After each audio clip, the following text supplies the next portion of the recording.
네, 오늘은 에스더서입니다. 에스더. 우리가 이제 포로 이후의 역사에 대해서 에스라, 느헤미야, 에스더 이 세 권의 책인데 에스라, 느헤미야를 한꺼번에 봤고요. 오늘은 에스더를 봅니다. 에스더 이제 분량이 짧아요. 분량이 짧은데 그래서 이제 요 에스더와 연관해가지고 주변 역사도 서방도 같이 좀 잠깐 봤으면 좋겠어요. 에스더서는 섭리로 보호받는 유대인들의 이야기입니다. 도대체 어떻게 보호받는지를 한번 보도록 합시다. 먼저 에스더의 배경을 보게 되면요. 우리가 이제 에스라부터 에스더까지 세 권의 책이 포로 이후의 책이라 그랬단 말이에요. 포로기 자체는 언급하지 않고 역사서에서 포로기 이후의 상황을 이제 언급한다 그랬어요. 자, 에스라 느헤미야는 이제 원래 한 권이라 그랬습니다. 원래 한 권이고 같이 이제 연관된 책이기 때문에 에스라 느헤미야는 예루살렘으로 돌아온 유대인들입니다. 그러니까 70년 포로 기간이 끝난 다음이에요. 포로에서 돌아온 사람들. 하지만 지난번에 말씀드렸던 것처럼 모두가 돌아온 건 아니라 그랬어요. 사실상 상당히 적은 사람들만 돌아왔습니다. 그래서 이제 에스더는 돌아오지 않고 이방 땅에 남아있는 사람들의 이야기가 에스더서예요. 포로라고 말하기는 좀 힘들죠. 이 포로기는 끝났고 또 포로로 잡아간 나라는 바빌론이었는데 이미 페르시아로 바뀐 다음입니다. 그래서 이제 에스라 느헤미야서에서는 예루살렘으로 돌아온 유대인들 중심이다 보니까 성전을 어떻게 지었는지 또 율법을 어떻게 그들이 이행하는지 신정국가로서의 원래의 모습을 찾기 위해 어떠한 노력을 한다든지 또 성별을 위한 부단한 노력들에 대해서 우리가 살펴봤어요. 에스더에서는 이방 땅이다 보니까 여전히 위협과 어려움이 있습니다. 이 가운데서 주님께서는 에스더서에서 그들이 몰살당할 뻔한 특별한 한 사건을 예를 들어 말씀하시면서 주님이 어떻게 보호하시는지를 섭리적으로 보여주시는 거죠. 그래서 에스더에는 두 가지 특징이 있는데 첫째는 에스더서에는요 하나님이라는 이름이 안 나와요. 하나님, 주 이러면 안 나옵니다. 그래서 어떤 분들은 아니 에스더가 하나님 이름도 안 넣는 게 무슨 성경이냐 이렇게 생각할 수가 있죠. 오히려 하나님이라는 이름은 나오지 않지만 성경 어떤 책보다도 강력하게 하나님의 역사하심을 볼 수 있는 책이에요. 그래서 이제 우리가 보통 이제 보이지 않는 손이란 말 하잖아요. 세상에서 이제 경제학에서 어떤 정치학에서 다양한 분야에서 보이지 않는 손이란 말을 쓰는데 실질적으로 역사를 움직이는 보이지 않는 손은 하나님의 손이거든요. 그러니까 하나님이 보이지 않는 손길로서 이끄심 받는 거. 누가 보이지 않지만 그분이 역사한다는 것을 분명히 알 수 있는 책이 에스더입니다. 여자 이름으로 쓰인 책이 두 개예요. 에스더 말고 또 뭐가 있죠? 여자 이름으로 책 제목되어 있는 책이 룻기. 그러니까 룻기와 에스더가 유의하게 여성의 이름으로 제목이 붙여졌는데 그만큼 여성이 중심이 된 내용이에요. 룻기도 룻을 중심으로 흘러간 내용이고 또 에스더 왕비 에스더를 중심으로 한 하나의 아름다운 스토리입니다. 아름다운 스토리라 가지고 아름다운 사랑의 스토리란 말이 아니라 민족적으로 하나님께서 함께 하셨다는 그 위대함이라는 개념으로 아름다운 이야기란 말이죠.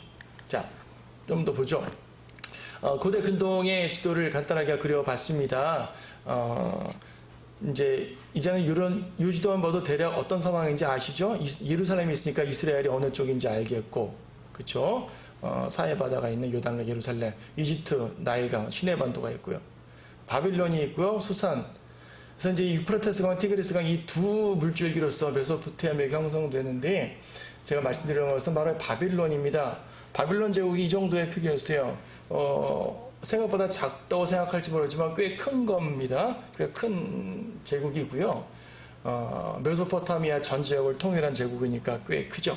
오늘날 이라크를 비롯해서 이란의 일부 그리고 이제 이쪽 중동 지방을 다 포함하고 있으니까 그 팔레스타인 지방을 다 시리아까지 포함하고 있으니까 엄청 큰 지역입니다. 유대인들은 이렇게 잡혀가죠. 예루살렘에서 잡혀가는데 저 점선으로 그려진 부분이 주로 유대인들이 잡혀갔던 그런 지역들입니다. 바벨론을 중심으로 티그리스강 유역까지 상당히 광범위하게 유대인들이 잡혀가셨어요. 자, 바빌론 제국 이 정도면 바빌론이라는 나라는 당시에 꽤 강성했지만 실질적으로 80년밖에 안 된 역사예요.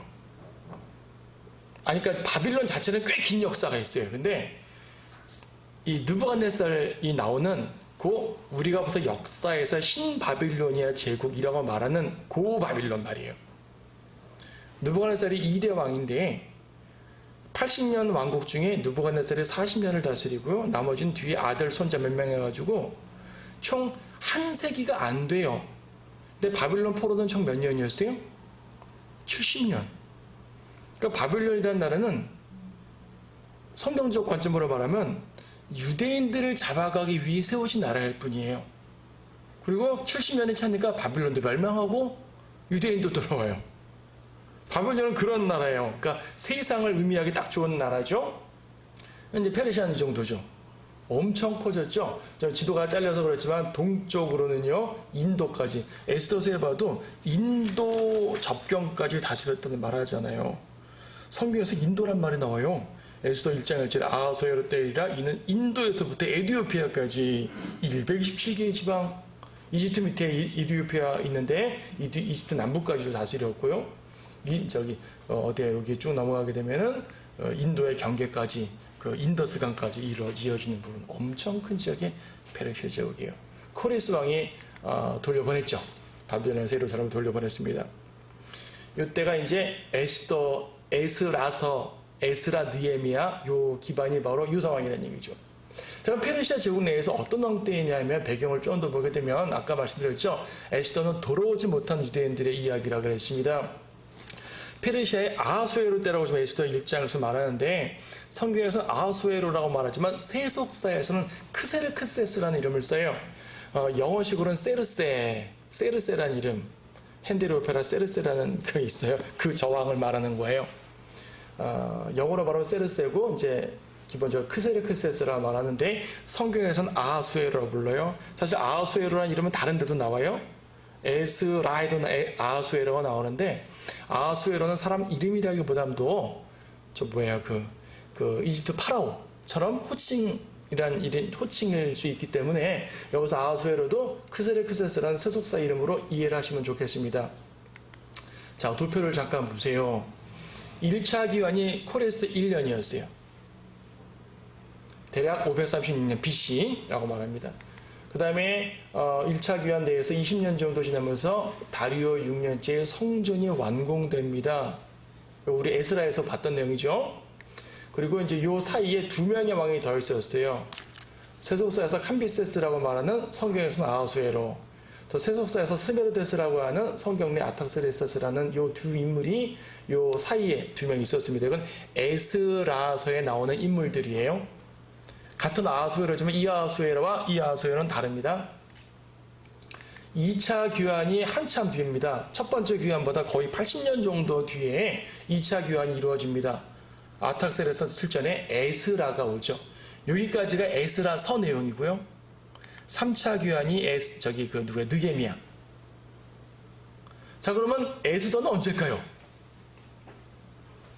1차 귀환, 2차 귀환, 3차 귀환 중에서 에스더의 배경은 요때입니다. 그러니까 성전은 이미 완공된 상태예요. 그리고 에스라 2차 귀환, 3차 귀환은 이루어지기 전이에요. 그러니까 어떻게 말하면 아직 포로기 기간 중이라 말할 수 있을지 모르지만 기본 포로 기간은 1차 기간으로 끝났기 때문에 포로기는 끝난 다음인 거예요. 5만 명 정도 돌아갔습니다. 돌아가지 않은 사람들이 훨씬 많습니다. 대표적인 사람이 다니엘은 안 돌아간 사람이에요. 다니엘은 1차 귀환 이후까지 살아가지고 코레스 왕 때까지 살면서 돌아가지 않았는데 다니엘이 어떤 역할을 하는지 알 수 없지만은 이처럼 돌아가지 않은 유대인들이 많이 있었습니다. 그때 이 아하수에로 7년, 에스더 1장은 아하수에로 3년 나오는데 왕 와스디가 폐비된 게 3년이고 아하수에로 3년이고 에스더가 왕비가 된 게 아하수에로 7년이라 그래요. 대략적으로 480년 BC로 잡는데요. 이때가 에스더의 배경입니다. 자, 이 배경 정도 이해를 하셔야지, 어느 정도 상황이구나. 연도는 몰라도 되지만은 이방 땅에서 유대인들은 돌아갔는데 아직 돌아가지 않은 유대인들에게 어떤 위기가 닥쳤구나, 이런 개념을 이해할 수가 있을 것 같아요. 에스더의 이야기는 여러분 뭐 잘 아는 대로 성경 이야기를 간단하게 보게 되면 1장은 왕후 와스티가 폐위가 됩니다. 크세르크세스라는 왕이요, 그리스를 침공하러 가요. 세속사에 나와요. 잠깐 앞에 보게 되면 그 아수의 그 크세르크세스의 아버지 다리오도 그리스를 침공했고, 이 크세르크세스도 그리스를 침공했어요. 그 유명한 마라톤 전투가 다리오 때고, 혹시 아시는 분 있으면 살라미스 전투라고 사람이 크세르크세스예요. 그리스 원정 같습니다. 둘 다 실패해요. 그리스한테 패배합니다. 그래서 이제 에스더 1장에서 아하수에로가 많은 대신들을 불러 모아놓고 잔치를 벌이는 7일간 잔치를 베푸는데, 그 장면이 그리스 원정 가기 위해서 이제 결의를 다지는 그러한 잔치라고 보통 역사에서는 얘기를 합니다. 이때 와스티를 불렀어요. 왕후의 아름다움을 봅시다. 와스티가 싫어요. 안 나가죠. 와스티가 폐위가 됩니다. 그런 상황으로 폐위가 되는 건 좀 이해가 안 될지 모르지만 어쨌든 폐위가 됐습니다. 2장에서는 에스더가 왕비로 간택이 됩니다. 간단하게 에스더가 왕비가 된다는 말만 나오지만 이때는 그리스 원정 실패하고 돌아온 이후고, 아하수에로 7년이라고 말합니다. 에스더만 여왕이 된 게, 왕비가 된 게 아니라 모르드케도 그러니까 에스더의 사촌 오빠예요. 근데 에스더를 양녀로 삼아가지고 아버지 역할을 하고 있었죠. 그 모르드케도 왕실의 성문에서 이제 하는 어떤 그 경비병으로서의 역할을 하고 있었어요. 3장에서는 하만이 모르드케를 너무나 미워해가지고 모르드케와 모르드케의 민족을 다 멸하려는 음모가 세워지죠. 말살계획입니다. 이때 모르드케는 에스더를 통해서 무슨 역할을 해라. 에스더는 죽으면 죽으리라고 왕에게 가죠. 페르시아의 법에 따르면 아무리 왕비라도 왕이 부르기 전에 왕한테 가게 되면 안 됐다 그럽니다. 이때 왕이 은총을 베풀어가지고 금호를 쫙 내밀면은 왕비는 살아요. 근데 금호를 내밀지 않게 되면은 왕비도 폐위가 되거나 위험을 당하게 되죠. 죽으면 죽으리라는 믿음으로써 에스더는 결단을 하고 왕한테 나아갑니다. 5장에서는 하만이 승승장구하죠. 모르드케를 죽이려는 교수대를 설치하죠. 6장에서는 왕이 거꾸로 모르드케를 높입니다. 어떤 일이 벌어졌습니까? 2장에서 모르드케가 성문 경비를 치다가 내시 2명이 왕을 시해할 영모를 발견하고 에스더에게 고해서 에스더가 왕에게 고해가지고 이제 이 왕이 살아난 사건이 있었죠. 6장에서 왕은 잠이 안 와가지고 역사책을 좀 읽어라 네시한테 말했더니 네시가 역사책을 읽는데 역사책 읽은 그 부분이 바로 모르드케가 자기를 살린 그 사건을 읽었던 거예요. 왕이 이 일로 모르드케한테 무슨 상을 줬느냐? 상 준 거 없습니다. 오케이, 상 줘라 하고 상을 준 것이 하만을 불러가지고 모르드케에게 왕복을 입히고 모르드케에게 왕의 마차를 태워가지고 성문을 돌게 만들고 하만을 걸어다니면서 선포하라, 그 일을 시킨 거죠. 하만이 처형됩니다. 결과적으로. 그리고 유대인의 원수를 멸하는 법 반포합니다. 3장에서요 하만의 음모는 뭐였냐면 에스더 3장의 6절 보게 되면은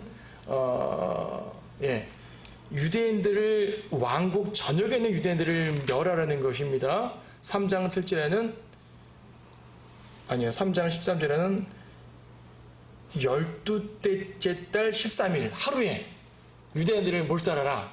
여기서 12월은 우리의 12월은 아니지만, 근데 페르시아의 법은 한 번 반포하면 못 바꿔요. 악법인 줄 알면서도 못 바꿉니다. 대신 새 법을 내가지고 그 법을 뒤집게 하죠. 미국의 수정헌법이 그런 개념 같아요. 원래 법을 바꾸지 않고 새로운 법을 내가지고 그 원래 법을 보완하는 것이죠. 그래서 결과적 유대인들의 원수를 멸하는 일이 벌어지게 됐는데 9장에서는 유대인들이 원수를 멸합니다. 수산궁에서만 800명, 타 지역에서 7만 5천 명, 그래서 7만 5,800명의 유대인의 원수들을 죽이는 사건이 벌어져요. 자, 10장에서 유대인이 영광받는 거로 끝나는 거죠. 이게 에스더서의 간략하게 이야기입니다. 여러분이 에스더서를 읽어봤거나 주일학교 등등 설교 등에서 에스더서의 내용을 보았다면 에스더서의 내용만 읽어도 쉽게 이해할 수 있는 하나의 스토리예요. 쉽게 할 수 있는 스토리. 이게 에스더 스토리의 답입니다. 근데 여기서 우리가 알 수 있는 건 뭐냐면 하나님의 섭리적인 보이지 않는 손이라는 얘기죠. 왜 하나님께서 에스더를 간택하게 하셨는지, 왜 에스더뿐 아니라 모르드케가 그 경비병의 자리에 있었는지, 왜 하필이면 모르드케가 내시들이 왕시의 음모를 꾸미는 걸 발견했는지, 왜 하필이면 왕이 잠이 안 와서 책을 읽는데 그 부분을 읽었는지 하나님께서 보이지 않는 손으로 역사하셨단 말이죠. 그래서요, 우리가 오전에 설교도 그랬지만은 우리가 살아가면서 벌어지는 많은 일들이 왜 이런 일이 벌어지지 했을 때 주님께서는 더 큰 손으로 더 큰 일을 이루고 계신다는 것을 아시면 됩니다. 에스더서의 얘기가 간단합니다. 아까 이제 이 유대인들을 죽일 음모가 있다고 그랬는데 푸림절을 제공해요. 푸림절. 에스더서 3장 7절을 보게 되면은 아하수에로 왕 제12년 첫째 달 즉 니산월에 사람들이 하만 앞에서 날에서 달, 달에서 달로 풀, 즉 제비를 뽑으니 12째 달, 즉 아달월이더라. 이 풀이란 말이 푸르라는 말인데 제비라는 말이에요. 제비. 그래서 이제 푸림절 그러죠. 개혁성에 부림절 그러는데 푸림절. 9장에서 푸림절을 지켰다라는 푸림절. 제비 뽑은 절기란 말입니다. 제비가 어떻게 뽑혔다고요? 아달월 13일. 아달월이라는 얘기는 이제 12째 달 유대인들을 죽일 날을 죽일 날을 정한 거죠. 근데 이 날은 거꾸로 유대인의 원수들이 죽은 날로 바뀝니다. 지금 이 법이 이 날이 이 제비가 뽑혀진 달이 첫째 달이었습니다. 첫째 달에서 우리 12월 달에 유대인 죽이자 11개월 동안 공포에 떨어야 되는 거예요. 근데 그 사이에 바뀌었죠. 자, 그래서 푸림절은 아달월 14일과 15일이에요. 왜 두 날을 지키냐면 이제 9장에 나와 있는 것처럼 수산궁에서는 이틀 동안 죽입니다. 13일날 죽였는데 에스더가 왕이 하루만 더 죽입시다. 그러니까 오케이 허용해줘요. 수산궁에서는 14일까지 죽여요. 그리고 15일날을 축제로 여깁니다. 수산궁에서는 이틀 동안 죽였으니까 15일이 축제고 다른 지역들에서는 13일 하루만 죽였으니까 14일이 축제고 그래서 이것이 전통이 되고 지금도요. 예루살렘에서는 15일이 푸림절이고 예루살렘이 아닌 다른 동네에서는 14일이 푸림절이래요. 왜 그러냐면 예루살렘은 성벽이 있잖아요. 성벽이 있는 예루살렘은 15일이 푸림절을 지키고 지금도 텔아비브 같은 데는 성벽이 없잖아요. 거기서는 14일을 푸림절로 지킨다고 합니다. 자, 푸림절 좀 보면 이래요. 유대인들이 원수들에서 해방된 날입니다. 우리나라도 지금 추석 명절인데요. 이스라엘은 명절이 많잖아요. 레위기에 나와 있는 7가지 주의 명절 말고도 그들의 역사 가운데 주어진 명절 중에 하나가 이 푸림절인데 푸림절 직전 안식일에 신명기 25장을 읽는 데입니다. 왜 신명기 25장을 읽냐 하면 신명기 25장의 내용이 뭐냐면요. 25장 17절 너희가 이집트에서 나왔을 때 아말렉의 길에서 너에게 행했던 것을 기억하라. 아말렉을 기억하래요. 19절도 너는 아말렉의 기억을 하늘 아래로부터 완전히 지워버릴지니라 말합니다. 이 하만이 아말렉 사람이기 때문이에요. 그래서 하만을 죽인 것을 기념해가지고 아말렉을 읽었고 푸림절 당일에는 에스더서를 쭉 낭독합니다. 근데 이거 재밌는 게요. 에스더서를 낭독할 때 지금도 그래요. 그들의 전통 속에서 모르드케란 말 나오잖아요. 에스더 읽다가 그러면 낭독하는 사람이 아주 크게 읽습니다. 모르드케가 하면서 읽어요. 그리고 하만이란 이름이 나오면은 유대인들이 그 듣는 사람들이요 뭐 깡통 같은 걸 막 두들기면서 못 듣게 해요. 하만이라는 이름을 읽을 때는 막 두들기면서 하만 소리 듣기 싫다는 얘기죠.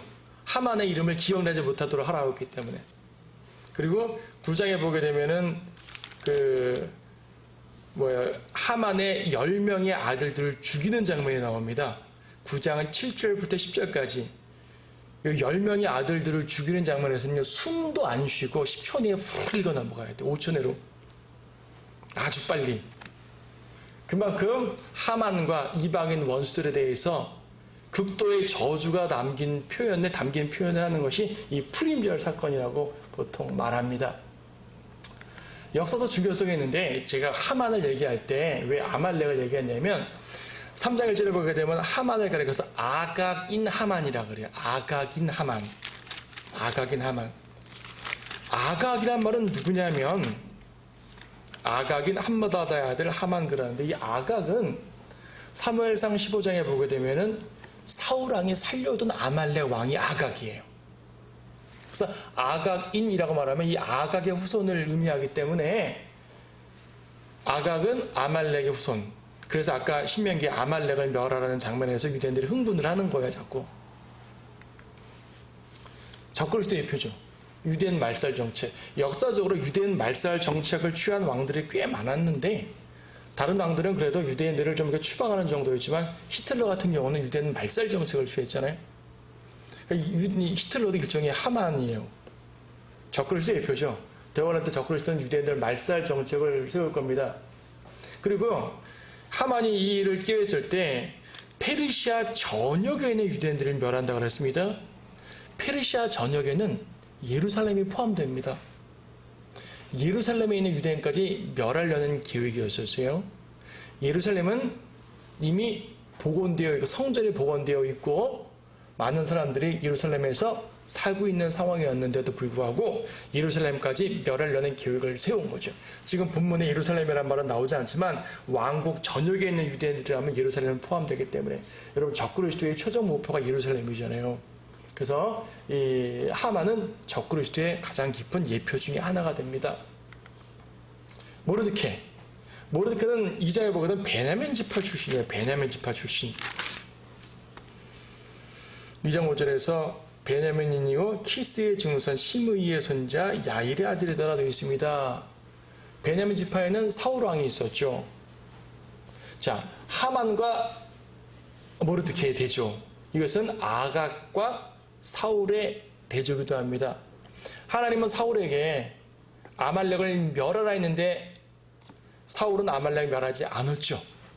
근데 그 사울의 후손인 모르드케가 아각의 후손인 하만을 멸함으로써 하나님의 사무엘상의 명령을 이행하게 되는 거예요.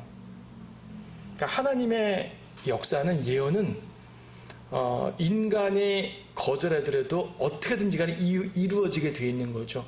시대가 흐른 다음에 이루어지더라도 주님께서 계획하신 건 반드시 이루어지게 되어 있어요. 비록 사울은 불순종이지만 사울의 후손 중에 하나인 직접 후손인지 모르겠지만 그 같은 그 지파에 속한 그 모르드케가 이 일을 수행하게 되는 겁니다. 사울과 또 대조가 되죠. 사울은 원수를 갚음에 있어서 이 탈취물들을 많이 취해왔는데 에스더서에 보게 되면요, 모르드케가 원수들을 죽인 다음에요 그들의 재산에는 손을 대지 아니하였다라고 되어 있어요. 원수들만 죽이고 재산에 손대지 않습니다. 다시 말해서 재산에 욕심내가지고 죽인 게 아니란 말이죠. 욕심 때문에 죽인 게 아니란 말이죠. 저들이 우리를 죽이려고 하기 때문에 정당한 방이 싸움으로써 이겼다는 것일 뿐입니다. 하지만 어쨌든 이 상황에서 유대인들은 그 땅에 돌아오지 못하는데요. 디아스포라라고 하죠. 디아스포라. 바벨론 포로로 됐던 유대인들이 70년이 끝나고 돌아왔어야 되는데 다 돌아오지 못한 사람들이 흩어져 남습니다. 이들을 가리켜 지금 보통 디아스포라라고 하죠. 흩어진 유대인들, 흩어진 사람들. 에스더에서 볼 수 있는 건 뭐냐면 하나님께서는 이방 땅에 있는 유대인들도 보호하신다는 말입니다. 에스라 느헤미야에서는 하나님께서는 그분의 백성들을 그 땅으로 보내신다는 이 약속의 성취를 보여준다면 에스더서에서는 이방 땅에 있는 유대인도 내 백성이야 이 말입니다. 그들에게 얼마나 큰 보호를 하시는지요. 사실 유대인들의 흩어진 유대인들은요, 예수님 시대에도 여전히 흩어져 있었고요. 지금도 아직 흩어져 있는 사람들이 많죠. 1948년 이래로 예루살렘으로 돌아가는 유대인들도 많이 있지만 여전히 이방 땅에 있는 유대인들 많이 있습니다. 그들이 제 땅에 돌아가기 전까지 얼마나 많은 박해를 받았습니까? 각 이방 땅에서 고통받는 유대인들의 역사가 곧 에스더서의 역사였던 것이에요. 유대인들이 왜 그렇게 복수하고 호전적인 민족이냐 하면 에스더 때처럼 위협을 받았기 때문이에요. 많은 사람들은요, 에스더서의 상황을 보고 이게 왜 성경이어야 되지? 라고 의문을 갖는 사람 중에 하나가 유대인들이 너무나 원수들을 죽였기 때문입니다. 75,800명. 돌아간 유대인보다 더 많은 숫자거든요. 네. 왜 이렇게 죽여야 되느냐? 왜 죽여야 되긴요? 자기들이 죽지 않으려고 정당한 방해한 거죠. 오늘날도 모든 이스라엘 관련 뉴스나 시사 기사들 보세요. 이스라엘 사람들이 팔레스타인에게 총격을 가한 것은 대서특별해가지고 이스라엘 나쁜 사람으로 막 취급하잖아요. 근데 이방인들이 이스라엘 사람들을 죽이거나 이렇게 한 것에 대해서는 뉴스에 거의 안 나오잖아요.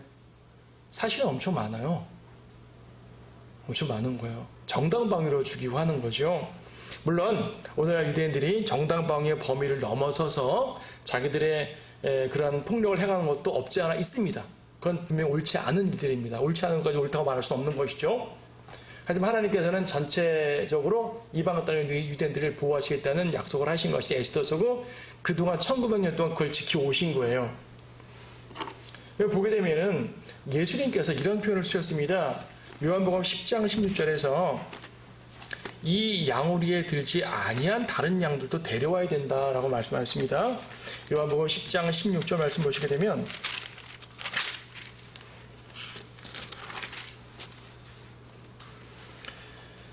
또 나에게 이 양우리에 들지 아니한 다른 양들이 있어 내가 그들도 데려와야 하리니 그들도 나의 음성을 듣게 되리라. 그리하여 한 양떼에 한 목자만 있으리라. 자, 이 구절이 의미하는 바는 두 가지입니다. 여기서 우리 안에 있는 양이고 우리 밖에 있는 양이 있어요. 양우리, 우리 안에 있는 양, 우리 밖에 있는 양. 교리적으로 말하게 되면요, 1차적으로 말하게 되면 우리 안에 있는 양은 유대인들이고 우리 밖에 있는 양은 이방인들로서 예수님께서는 유대인뿐 아니라 이방인들도 구원해서 그분의 품 안으로 데려오겠다는 말로 볼 수 있어요. 1차적 해석이에요. 그래서 우리는 이방인, 즉 우리 밖에 있는 양들인데 주님께서 구원하셔서 주님을 우리 안으로 데려오신 거예요. 이러한 해석이 있고요. 이것도 틀린 해석은 아닙니다. 하지만 문자적이진 않아요. 문자적인 건 뭐냐면은 우리 안에 있는 양은 예루살렘에 있는 양들을 말하는 것이고 이스라엘 땅 안에 있는 양들을 말하는 것이고 우리 밖에 있는 양은 예루살렘 밖에 흩어져 있는 양들을 말하는 거예요. 다시 말해 에스라 느헤미야에서 돌아온 사람들은 우리 안에 있는 양이고 에스더서에 있는 유대인들은 우리 밖에 있는 양이에요. 예수님 당시에 이스라엘 땅에 있는 양들은 우리 안에 있는 양이고 예루살렘 밖에 이스라엘 땅 밖에 있는 흩어진 유대인들은 우리 밖에 있는 양들이에요. 주님은 그들도 불러오겠다고 말씀하고 계시는 거죠. 그리고 그들 중에 일부가 사도행전에서 이방인 교회의 주역이 됐죠. 사도 바울은 복음 전도할 때 회당으로부터 갔잖아요. 각 지역에 갈 때마다 회당에 가서 복음을 전파하고, 그렇죠? 복음 전파하고 그들을 거절하고 이방인들에 갔지만 우선적으로는 회당부터 갔어요. 그리고 사도행전 2장에서 천하 각국에서 모여든 유대인들 중에서 예수님을 믿고 이제 초대 교회가 형성되게 되어 있잖아요. 그래서 이 양으로 들지 아니한 양들, 디아스포라 유대인들, 하나님께서는 그들에게도 살펴보시고 신약적인 경륜까지도 이끄시는 그런 모습이었습니다. 아직까지 디아스포라가 있어요. 1948년에 이 디아스포라 유대인들의 많은 사람들이 이스라엘 땅으로 돌아왔죠. 시오니즘 운동이라고 그럽니다. 유대 땅으로 돌아가자. 근데요, 에스라에서 돌아온 유대인이 있고 돌아오지 못한 더 많은 유대인들이 에스더서에 있었던 것처럼 20세기에도요 이스라엘 땅에 돌아온 유대인들이 있고 돌아오지 않고 이방 땅에 있는 유대인들이 훨씬 많이 있죠. 지금도 미국에 유대인들 많이 있다고 그러잖아요. 그들이 정치, 경제에 막대한 영향을 끼친다고 하죠. 러시아에도 있고 아프리카, 아시아, 우크라이나. 우크라이나는 옛날 러시아 영토였어요. 근데 우크라이나가 이제 독립해 있는 상태인데, 그래서 이제 러시아 유대인들이라고 말하면 상당히 많은 사람들 우크라이나 유대인들입니다. 지금 우크라이나 전쟁을 통해 하나님이 어떤 역사를 하신지 아세요? 우크라이나 전쟁에 대해서 여러 가지 관점을 해석할 수 있지만 디아스포라적 관점으로 보게 되면 이러한 섭리가 있어요. 우크라이나에서 돌아오지 않은 유대인들 중에서 이 전쟁으로 인해 가지고 예루살렘으로 돌아온다고 해요. 지금 놀랍죠? 하나님께서는요, 이 전쟁을 통해서도 우크라이나에 있는 유대인들 왜 빨리 안 들어와서 이래, 빨리 돌아와 하고 데려오시는 거예요. 대환란 때가 되면, 재림 때가 되면 유대인들의 상당히 많은 사람들이 예루살렘으로 유대 땅으로 모여지게 되어 있어요. 모여져서 끝은 아니죠. 모여져서 핍박도 받고 또 여러 가지 또 일이 있겠지만 어쨌든 유대인들은 제 땅으로 돌아와야 됩니다. 1948년에 이루어졌지만 그 일은 지속적으로 이루어지고 있고, 지금도 하나님께서는 다양한 방법으로 유대인들을 그들의 땅으로 데리고 오고 계십니다. 디아스포라를 데리고 오고 계십니다. 하지만 그런 과정을 속에서도 이방 땅에 있는 유대인들을 보호하십니다. 그게 에스더 내용이에요. 자, 그래서 에스더 내용은요, 민족적 관점으로 볼 때는 유대인들의 이야기로 보지만 영적 관점으로 볼 때는 하나님께서 그분의 백성을 이처럼 포기하지 않고 사랑하신다는 걸 보여주는 거예요. 유대인들은 민족적 관점으로만 읽기 때문에 자기의 원수들을 어떻게 하면 복수하고 죽이려고 하는 관점으로 이 책을 읽고요. 하지만 우리들은 에스더서를 통해 하나님의 섭리적인 보호하심이 그분의 백성들에게 어떻게 역사하시는지를 보게 됩니다. 우리는 그걸 보는 거예요. 구약의 역사하시는 하나님은 신약에도 역사하시는 하나님입니다. 구약의 이스라엘의 역사하시는 여호와 하나님은 신약에 우리에게도 역사하시는 예수 그리스도십니다. 그러므로 우리는 구약 성경의 모든 사건들을 통해서도 우리 주님의 섭리를 발견할 수 있고, 오늘 우리의 목자로서, 우리의 주님으로서 따를 수가 있는 거죠. 자, 이렇게 해서 우리는 구약 전체 파노라마 중에서 상당히 많은 부분 역사서까지 끝냈어요. 다음 시간부터는 이제 욥기를 들어갈 텐데 시가서 그리고 예언서를 공부하게 될 겁니다.